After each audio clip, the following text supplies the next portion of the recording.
પહેલા ભાવેશભાઈને આપણે જે કાર્યક્રમ કર્યો બરાબર, આપણે એવું લાગે છે કે આપણે બહુ સરસ મહેનત કરી, આપણા ટીચર્સે બહુ સરસ સોંગ પ્રેક્ટિસ કર્યા, પણ એને વધારે સરસ રીતે એક સારા પ્લેટફોર્મ પર લઈ જવા માટે હે ને, જેવી રીતના કે આવતે વર્ષે સહશાલી ઉપક્રમમાં આપણે સુંદર નૃત્યો જે છે ગીતાબેન સાથે વાત થઈ કે જે ઢોલ નૃત્ય શિવ તાંડવવાળો હતો, એવા અમુક સરસ કાર્યક્રમ આપણે ઉચ્ચ સ્તર પર લઈ જઈશું. તેમ છતાં બી એના માટે પણ સરસ પાર્ટિસિપેટ્સ માટે આપણે ભાવેશભાઈ પાસેથી એમના વિચારો સાંભળી કે આપણે શું ઇમ્પ્રુવમેન્ટ છે ને શું સરસ. ભાવેશભાઈ વિનંતી છે કે એમાં માર્ગદર્શન કરે. પહેલા તો જય શ્રી કૃષ્ણ બધાને. જય શ્રી કૃષ્ણ. આટલા બધા છોકરા 11 ના દિવસે એક સાથે બોલ્યા જય શ્રી કૃષ્ણ. જય શ્રી કૃષ્ણ. આજે 11 સે ખબર છે? હા. 11 સે એટલે 11 જાતની વાનગીઓ ખાવાની એમ. પહેલા તો બીકે નાથા માધ્યમિક સ્કૂલ હકીકતથી દર વખતે મને સરપ્રાઈઝ આપે છે, કારણ કે છેલ્લે લગી કાંઈ ડિસાઇડેડ ન હોય અને વેરી શોર્ટ પીરિયડમાં ઘણું બધું કરીને દેખાડે છે. ઓલમોસ્ટ 28 જેટલા અલગ અલગ કૃતિઓ હતી અને આટલા ઓછા સમયમાં ઓછા સપોર્ટ સાથે. હવે ઘણી બધી સ્કૂલોમાં એ લોકોના કોરિયોગ્રાફર સ્પેશિયલી રાખે છે. લોકો તમારા શિક્ષકો 28 અલગ અલગ કૃતિઓને શીખવાડે અને બીજા બધા શિક્ષકો એમાં મદદરૂપ થાય. એટલે એકવાર તમારા શિક્ષકો માટે તાળી પાડો.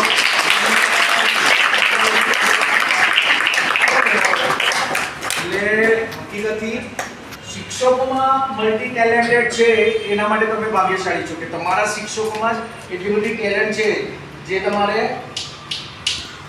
સરસ હતું કે ગીતાબેન બધા સ્ટેપ્સ ગોઠવી દે અને આ બધા જ સવારે તો સંધ્યાબેન અહીંયા ગ્રુપ કરે, એ આપણે કેવું પુનરાવર્તન કરાય કે બધા જ શિક્ષકોએ સાથે એ સ્ટેપ્સ શીખવાડે. છોકરાઓ નો ડાઉટ તો બધા ટીચર્સે સાથે મળીને રિહર્સલ પણ સ્ટેપ ક્યાં ગોઠવવી એ આ બેન શીખવાડે. બરોબર છે. એટલે બેસ્ટ એક્ઝામ્પલ ઓફ કોઓર્ડિનેશન. વિચાર કરો કે ઓછી સગવડોમાં પણ આટલું ઉત્તમ કાર્ય કરવું એ આપણે ગુજરાતીઓ જ કરી શકીએ. નહીં તો આપણે પલાયનમાંથી બની બેસીએ કે ભાઈ અમારી પાસે આ ફેસિલિટી નથી તો અમે આ નહીં કરીએ. પણ હવે આનાથી વધારે સારું કરી શકે. બેને હકીકતથી બહુ જ સરસ કર્યું હતું. બેને આઈ થિંક શીખવાડ્યું પણ બહુ સરસ. તમારા તરફથી ક્યાંક ને ક્યાંક હવે તમે તાંડવ શિવ તાંડવમાં તમારા પગની થાપનો અવાજ જ ન આવે તો શિવ તાંડવ કેવી રીતના કહેવાય? તમે લોકો મેં મેક્સિમમ ગ્રુપ ડાન્સમાં જોયું છે અને હું જો અત્યારના ઓલમોસ્ટ 50-60 સ્કૂલોમાં જાઉં છું, બધાના એન્યુઅલ ડેને હું એટેન્ડ કરું છું. મને દેખાય છે જે એનર્જી લેવલ હોય ને, તમે જસ્ટ હાથના મૂવમેન્ટ કરો છો, તમારા પગના મૂવમેન્ટ પણ એટલા સ્ટ્રોંગ હોવા જોઈએ. મેં મેક્સિમમ જોયું છે કે છોકરીઓ હકીકતમાં ફક્ત હાથના મૂવમેન્ટ કરે છે. તમારી આખી બોડીના મૂવમેન્ટ તમારા શિવ તાંડવમાં એક સ્ટેપના અવાજ આવવા જોઈએ, આખી એનર્જી ડેવલપ થવી જોઈએ, તો જેન્યુઅલી એને શિવ તાંડવ કહેવાય. બરોબર છે? તો તમે બધા જ એનર્જી તમે ઓછું કરો પણ જેટલું પણ કરો એટલું વ્યવસ્થિત કરો. આ બહુ જરૂરી છે. એનર્જી લેવલ તમારી લાસ્ટ સુધી રહેવી જોઈએ. બીજું હતું કે ઘણા બધાએ ફક્ત બહુ શોર્ટ કર્યું સોંગ્સ. હા, સોંગ્સ બહુ શોર્ટ લીધે. એટલામાં તમે ઘણું બધું દેખાડી ન શકો. તમારી એબિલિટી દેખાડી હોય તો હજી તો આમ અંદર ઇન્વોલ્વ થાય ગીતમાં, ત્યાં ગીત પૂરું થઈ જાય. એવું ન હોવું જોઈએ. એટલીસ્ટ એમાં કંઈક હજી ઇન્વોલ્વ થઈને હજી એન્જોય કરી શકે. એટલીસ્ટ 2 સ્ટાન્જા 3 સ્ટાન્જા જેવું હોય એટલું લાંબુ તો એટલું હોવું જોઈએ. મિનિમમ 3 મિનિટનું તો કોઈ પણ પરફોર્મન્સ કરો તો 3 મિનિટનું તો હોવું જ જોઈએ. Costume is not important. બહુ જરૂરી છે કે એને રિલેટેડ તમે કોસ્ચ્યુમ પહેરો. અને હકીકતથી બધા પોતાની રીતે બહુ સરસ રીતે કોસ્ચ્યુમ પહેરીને આવ્યા હતા. બહુ જ સરસ હતું. તમારો 9th-10thની છોકરીનું કોઓર્ડિનેશન પણ બહુ સરસ હતું કે 1-2 છોકરીઓ ભૂલી જતી હતી. તો એ લાસ્ટ ટાઈમ આદિવાસી નૃત્યમાં હતી ને, મને એવી છોકરી ખબર નહીં પડે, એને તરત એને ઓલીને કહી દીધું રોંગ કરે છે. એટલે આ સરસ કોઓર્ડિનેશન હતું તમારા લોકોનું કે તમે જે રોંગ કરતા હોય એને તમે પાછા. મને એવું પણ જાણવા મળ્યું કે તમારા જ વિદ્યાર્થીઓએ તમને લોકોને પ્રેક્ટિસ કરાવડાવી છે. એ પણ ખૂબ જ સરસ છે. એક બે વિદ્યાર્થીઓ એવા હતા કે જેમણે લાસ્ટ મોમેન્ટ પર Skip ડરી ગયા કર્યું. કે નથી કરવું પરફોર્મન્સ કે નહીં થાય મારાથી. એવું ન હોવું જોઈએ. તમે શરૂઆત કરશો તો જ તમારો ડર નહીં કરશે ને. તમે ચાલશો જ નહીં તો ખબર કેવી રીતના પડશે તમને. એટલે ગમે તો હોય, આવડે ન આવડે, પણ યુ હેવ ટુ બિગિન. તમારે સ્ટાર્ટ તો કરવું જ જોઈએ. અને આ સ્ટેજ ફિયર જો સ્કૂલ લેવલ પર તમારો સ્ટેજ ફિયર નીકળી જાય તો કોલેજમાં તમારા માટે એ વધારે સારું રહી જશે. ફક્ત ભણવાથી નહીં ચાલે. આ બધા પ્રોગ્રામ્સ એના માટે છે. તમારું કોઓર્ડિનેશન, તમારું ટીમ વર્ક, તમે ટીમ સાથે મળીને કેવી રીતના કામ કરી શકો છો, તમારો સૂચકો, એવી કન્ડિશનમાં તમે કેવું મેનેજ કરી લ્યો છો, આ બધું ડેવલપ થાય. અને આ ડેવલપ તમારા અંદરના ને અંદરના તમારા ક્લાસમેટ તરફથી તમને શીખવા મળે. તો આ બહુ જરૂરી છે. આ બધા પ્રોગ્રામો અધર સ્કિલ ડેવલપ કરવા માટેની છે. અને એટલા માટે જ બધાએ પાર્ટિસિપેશન કરવું બહુ જરૂરી છે. આ ઇનામની રકમ બહુ નાની છે, પણ એના પાછળ જે શીખવા મળે છે ને, આ પ્રોગ્રામ પાછળ જે તમને શીખવા મળે છે ને, એ તમારી પાસે લાઈફ ટાઈમ રહેશે. હું નાનો હતો ને ત્યારે પણ મારા સ્કૂલમાં બધા પૂછ્યા વગર મને બધામાં નામ લખી દેતા, મને આમ થઈ રાખે. એટલે હું જઈને શું કરીશ, સ્ટેજ પર જઈને પછી પહેલી 30 સેકન્ડ સુધી ડર લાગે, પછી એકવાર તમારો ફ્લો ચાલુ થાય ને પછી તમને રોકવા પડે, ભાઈ બંધ આવે પછી ગીતા સમજ્યા. આવું ડેવલપ થઈ જાય પોતાની મેળે. આજની તારીખમાં પણ મોટા પ્રોગ્રામમાં મારે જ્યારે માઇક પરથી બોલવાનું હોય ને ત્યારે મારે 30 સેકન્ડ સુધી મને પણ તમે ગભરામણ થવા માંડે, પણ પછી ચાલુ થાય તો કન્ટિન્યુ. એટલે આ ડેવલપ કરવાનું છે તમારે. સ્ટેજ ફિયર મેઇન નીકળવો જોઈએ. બીજું જે સિલેક્શન ઓફ સોંગ્સ છે ને એના પર પણ થોડુંક ઇનોવેટિવ. હવે એક સરખું દર વર્ષે કરીએ કાં તો કંઈક અલગ હોવું જોઈએ. જો લાસ્ટ ટાઈમ આદિવાસી કહ્યું હતું, આ વખતે તમે ઓડિશા વાળું કહ્યું હતું. મારા ખ્યાલથી that's a great thing. Last time આદિવાસીનું બહુ જ સરસ હતું, જબરજસ્ત હતું. એમાં એના મુવમેન્ટ્સ ના એટલે કંઈક નવું મળે, બરોબર છે. તો એવું કંઈક હોવું જોઈએ. હવે તમે ગરબામાં પણ જ્યારે ફ્યુઝન કરો ને તો તમે ગરબામાં પણ ફ્યુઝન સાથે ઘણી બધા અલગ અલગ સ્ટેપ વિધિન 3 મિનિટ્સ દેખાડી શકો. અને અમે જોયેલું છે, અમે બીજી સ્કૂલોમાં જોયેલું છે કે તમે 3 મિનિટમાં ફ્યુઝન સાથે મલ્ટિપલ સ્ટેપ દેખાડી શકો. એટલે તમારી મલ્ટિપલ એનર્જી, તમારું સ્વિચ ઓવર, તમારું એક સોંગ પરથી બીજા સોંગ પરનું સ્વિચ ઓવર તમારું કેવું છે એ તમારી ટેલેન્ટ બહાર થાય. એટલે આ ઘણી બધી વસ્તુ છે તમને આ કાર્યક્રમમાંથી શીખવા મળેલું છે. એટલે નેક્સ્ટ યર હું મુંબઈ ગુજરાતી સંગઠન તરફથી હું ડિક્લેર પણ કરું છું કે નેક્સ્ટ યર તમને ઓફિશિયલી કોરિયોગ્રાફરની હેલ્પ જોઈતી હશે તો મુંબઈ ગુજરાતી સંગઠન આપશે. મને એ દેખાય છે ને કે આપણા છોકરાઓમાં ટેલેન્ટ ઘણી બધી છે, પણ એ લોકોને પ્રેક્ટિસ કરવાની. બેન સ્ટેપ બહુ સરસ છે, પણ એના માટે પ્રેક્ટિસ. હવે એ પ્રેક્ટિસ માટે પણ તમે રાઈટ સ્ટેપથી પ્રેક્ટિસ કરો છો કે નહીં એ ધ્યાન દેવું પણ બહુ જરૂરી છે. કારણ કે તમે જેવી પ્રેક્ટિસ કરશો એવું જ પરફોર્મ કરશો. હવે 28 કૃતિઓમાં બેન કેટલી બધી જગ્યાએ ધ્યાન રાખવાના, તો પણ ઇટ વોઝ ટુ ગુડ. પણ એક એઝ અ હેલ્પિંગ હેન્ડ હું તમને નેક્સ્ટ યર પ્રોફેશનલ કોરિયોગ્રાફર આપીશ. મહિનાથી નક્કી કરી લઈશું કે પ્રોગ્રામ ક્યારે એડવાન્સમાં તો 1 મહિના એડવાન્સમાં અને કહેજો આપણે મને. સાથે મળીને સોંગ્સ બી સિલેક્ટ કરી લઈશું. તો કેવા સોંગ છે અનબિલીવેબલ કે જેના પર આપણે આંખો આમ થઈ જાય, ખાઈલા આ સોંગ પર પણ આવો ડાન્સ થઈ શકે. મેં એવા સોંગ જોયા છે કે આપણે વિચારીએ. હા, તમારે એમાં પેલું કૃષ્ણ મંદિર વાળું એક થયું હતું, કેટલું સરસ. જબરજસ્ત. કૃષ્ણ મંદિર, પરમાનંદ. એટલે આપણા ભગવાનના ભજનો ઉપર ડાન્સ થયેલા છે. અનબિલીવેબલ. એટલે યમનાસ્ટર પર ડાન્સ થયેલો છે. તો વિચારી શકે યમનાસ્ટર પર પણ ડાન્સ થયેલો. એટલે ઘણી બધી વસ્તુ છે.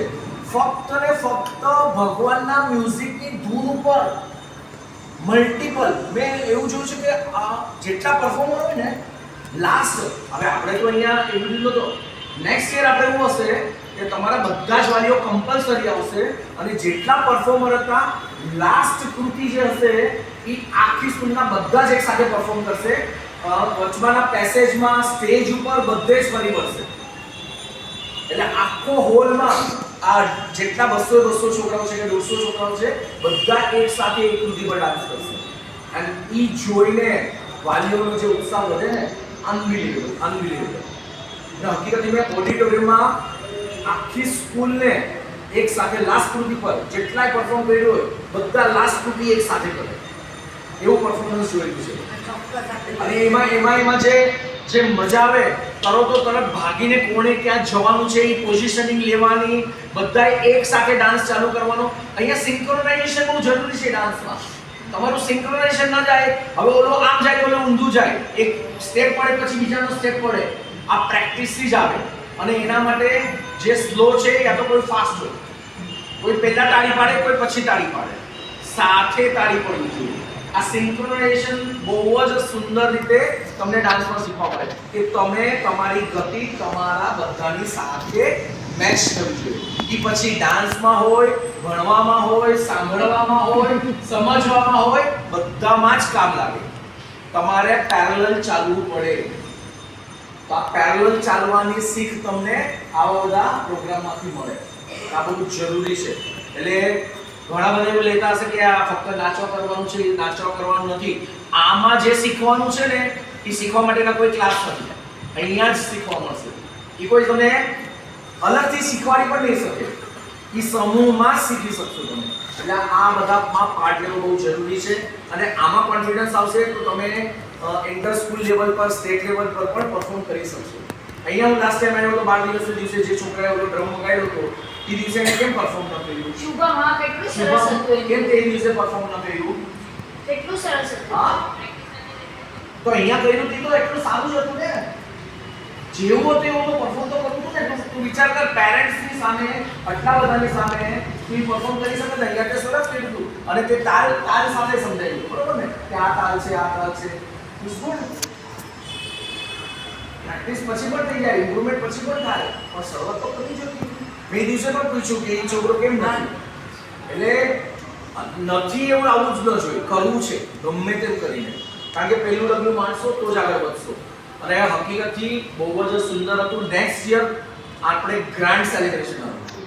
હકીકતથી નેક્સ્ટ યર ગ્રાન્ડ સેલિબ્રેશન થવું જશે. 10મા વાળા મુંડી નહીં હલાવ, તમે નહીં હો. 10મા વાળા નહીં હો તો પેલો 9 વાળા ખુશ થાવ કે તમને મોકો મળશે એનો. અને બાકીના બધા ટાવરિયાઓ, બધા ટેણીયાઓ, તમને બધાને મોકો મળશે. આ વિચાર કરો, જુનિયરના પ્રાથમિકના છોકરાઓ, ઓવડા ટેંડુડિયા છોકરાઓએ આખું ને આખું ગીત કેટલું સરસ રીતે કર્યું. એટલે તમારા ફેશિયલ એક્સપ્રેશન મેં એક બે જણાના મોઢા પર જોઈને કઈ ફેશિયલ એક્સપ્રેશન જ નતા. ઓલી જે છોકરીએ જે ડાન્સ કર્યો એના ફેસ પર ખુશી નથી. ચોથા ધોરણની છોકરી ઓલો આખું જે ગીત ગાયું જેને મેં 500 રૂપિયા ડિક્લેર કર્યા, એના ફેશિયલ એક્સપ્રેશન નો, એના ડાન્સના પરફેક્શન હતા. ડાન્સના જે પણ સ્ટેપ હતા એ બહુ સરસ હતા, સિંક્રોનાઇઝ હતા. પણ એના ફેશિયલ એક્સપ્રેશન તો પરાણે કરતી હોય ને એવું હતું. એટલે તમારા ફેશિયલ એક્સપ્રેશન પણ બહુ જરૂરી છે. તમારે હસતા મોઢે કરવાનું હોય. તમે એન્જોય કરી રહ્યા છો એવું લાગવું જોઈએ કે તમે પોતે આ કરીને એન્જોય કરી રહ્યા છો. બરોબર છે? કારણ કે તમે એન્જોય કરીને તમે હસતા કરશો તો તમારું જોઈને તમારા પેરેન્ટ્સ ખુશ થશે, તમારા વાલીઓ થશે કે હા, મારો દીકરો દીકરી અહીંયા ખૂબ આનંદ સાથે મજા કરી રહ્યા છે. અને આ બધું શેના માટે છે? શેના માટે છે? તમે બીજા કોઈથી ઓછા ઉતરતા નથી. કહેવાતી હાઈફાઈ ઇંગ્લિશ મીડિયમની સ્કૂલમાં પણ બધી જ એક્ટિવિટીઝ થાય છે. આપણી સ્કૂલોમાં પણ સગવડ વગર પણ આપણે આ બધી જ એક્ટિવિટીઝ કરીએ છીએ. તમે ક્યાંય કોઈથી ઓછા ઉતરતા નથી. તમારે પણ સમજવાનું છે અને તમારા વાલીઓને પણ સમજાવવાનું છે કે આપણી માતૃભાષાની સ્કૂલોમાં પણ ઇન્ટરનેશનલ હાઈફાઈ સ્કૂલ જેવી બધી જ પ્રવૃત્તિઓ થાય છે અને એનો ગર્વ લેવાનો છે. બરોબર કે નહીં? પાકો? ઓકે, હવે સિંક્રોનાઇઝેશન નું આપણે એક એક્ઝામ્પલ લઈએ, જોઈએ આપણે કેટલા જણા સિંક્રોનાઇઝ કરી શકે છે. હું જે કરું ને એને 3 સેકન્ડ પછી તમારે પરફોર્મ કરવાનું.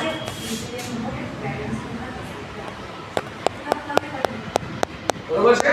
હું જે કરું પછી 3 સેકન્ડ એક્ઝેક્ટ યાદ રાખજો. 1 2 3 3 સેકન્ડ મનમાં ગણવાની ને પછી તમારી પરફોર્મ કરવાનું છે.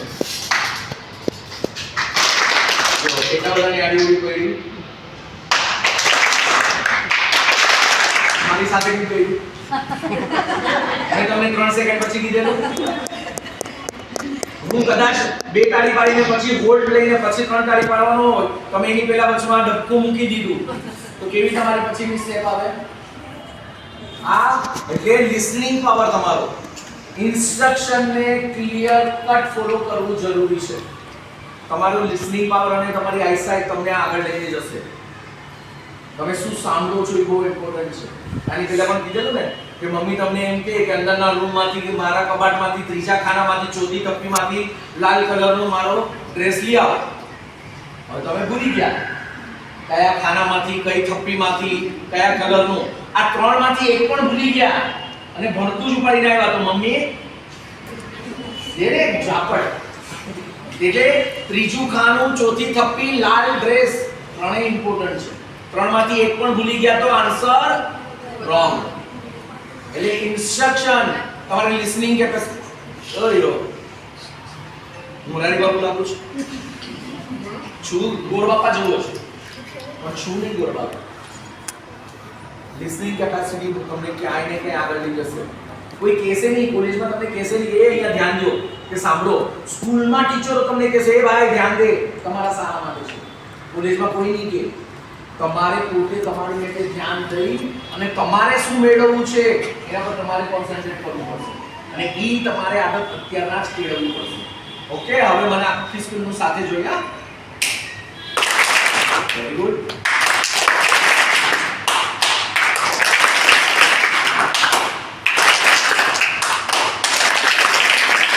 આવડ ગઈ ને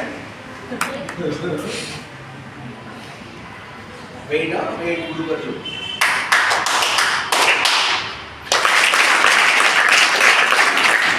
ઘણા જણાએ સેકન્ડમાં 2 તાળીની બદલે 3 તાળીઓ કરી.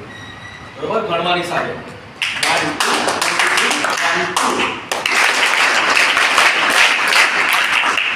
આ પ્રેક્ટિસ કરશો ને તો તમે બધાની સાથે ગતિ મેળવતા થઈ જશો. અને આ સિંક્રોનાઇઝેશન કોઈ પણ પ્રોગ્રામમાં સિંક્રોનાઇઝેશન આંખે ઉડીને વળગે. તમે કોઈ પણ સ્કૂલના પ્રોગ્રામમાં જાઓ ને જ્યારે 15 છોકરાઓ સાથે કરતા હોય એમાંથી 2 જણાનું પણ થોડુંક આગળ પાછળ હોય ને તરત હાઇલાઇટ થઈ જાય કે આ 2 જણા આગળ પાછળ છે. અને એને કારણે તમારા 2 જણાના સિંક્રોનાઇઝેશન ન હોવાને કારણે આખા ગ્રુપના માર્ક કપાય.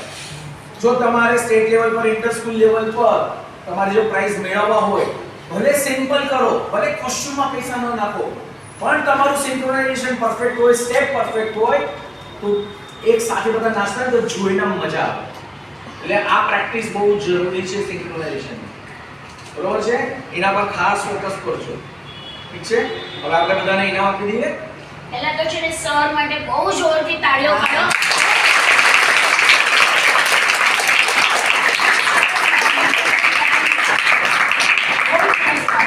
એટલે મને ઘણીવાર ફીલ થાય કે ઘણી બધી સ્કૂલોમાં ઘણી બધી ફેસિલિટી છે. એટલે ટી-શર્ટ પૈતું તારું બેટા ચોટલી તને કહું છું પૈતું તારું ચાલુ થાઉં. આ છે ને માતૃભાષાની સ્કૂલોના બચ્ચાઓ જો સેલ્ફ ડિસિપ્લિન નહીં રાખો ને બહાર જશો ને તો ફેંકાઈ જશો. તમારી પાસે આ એક જ વસ્તુ છે જે ઇંગ્લિશ મીડિયમ વાળા પાસે નથી. હું બહુ ક્લિયરલી કહું છું. તમારી પાસે તમારું બિહેવિંગ, તમારી વર્તણૂક, તમારી બોલચાલ આ જ એની પ્લસ પોઈન્ટ છે જે અંગ્રેજી માધ્યમ વાળા પાસે નથી. તમે બીજાથી અલગ તો જ દેખાશો જ્યારે તમારી વર્તણૂક એ લોકો કરતા સારી સેલ્ફ ડિસિપ્લિનમાં હશો તો જ દેખાશે. અને એનો પાયો તમારે અહીંયાથી નાખવાનો છે. કયા વગર તમારે શિસ્તમાં રહેવાનું હોય. કહીને તો એ લોકો પણ ઘેડા વગર શિસ્તમાં રહેશે. કયા વગર સેલ્ફ ડિસિપ્લિનમાં રહેવાનું હોય અને અહીંયાથી તમારે શીખીને જવાનું છે. કેવું કેમ પડે તમને? તમારા કરતા પ્રાઇમરીના બચ્ચાઓ વધારે લાયા છે. એ લોકોને એકવાર બેન એમ કહે કે ચૂપ રહેજો તો જ્યાં સુધી કહીએ નહીં ને ત્યાં સુધી આમ જ બેઠા રહે સ્ટેચ્યુની જેમ. યાર બેટર ઓબેડિયન્ટ દેન તમારા બધા. એટલે થોડોક સેલ્ફ કંટ્રોલ રાખો દીકરા. ગપ્પા મારવા માટેનો બીજો ઘણો ટાઈમ મળશે. હવે આ જે મળે છે ને આ તમારી મહેનત માટેનું એક ટોકન છે. આને સાચવીને રાખો. મારા કિસ્સામાં છે ને મારા 3જા ધોરણના મારા ક્લાસ ટીચર સુમિત્રાબેન દેસાઈ વર્ષો પછી રિટાયર થયા પછી સુરત રહેવા આવ્યા હતા. તો હું સુરત ગયો હતો ને ત્યારે હું સ્પેશિયલી હું મારી વાઈફ અને મારો છોકરો જોડે મળવા ગયા હતા. એમણે મને ત્યારે એઝ અ ટોકન નોટ આપી. આજે પણ આટલા વર્ષો પછી પણ એ નોટ એના આશીર્વાદ મારા કિસ્સામાં છે. તો આ ટોકન છે. આ ટોકન આશીર્વાદ તમે સાચવીને રાખજો અને હકીકતથી આ અમુક વસ્તુ જો તમે સાચવવાની આદત પાડો ને એ વાઇબ્રેશન્સ એની પોઝિટિવિટી તમારી સાથે કાયમ રહે. ઠીક છે? ધોરણ 5 ના ના હાલો. વિશ્રુતિ, સ્તુતિ, ફટાફટ આવજો. સાગરી, પ્રીતિ, મહેક, એક કામ કરો, પાછળ ધોરણ આખું સાથે આવી જાઓ. કૃષ્ણ, જે છે એ બધા જ. સોના, પ્રિયાંશી, આમાં કંઈ- આની પછી ક્લાસમાં પ્રિન્સ, અથર્વ, માહિર, આદિ, આ અમુક નથી આવ્યા ને? બેન આવો તમે પણ આવો. દેવાંશ, માનવ, અરે તમારી પણ મહેનત છે. અને કિશન, આટલા લોકો. કોણ કોણ નથી આવ્યું આમાં? માનવ અને આદિ ને. આ બાજુ ફરી જાઓ બધા. એમ ફરી જાઓ. ફટાફટ ફટાફટ જલ્દી. હા બસ ચાલશે. એ બચ્ચો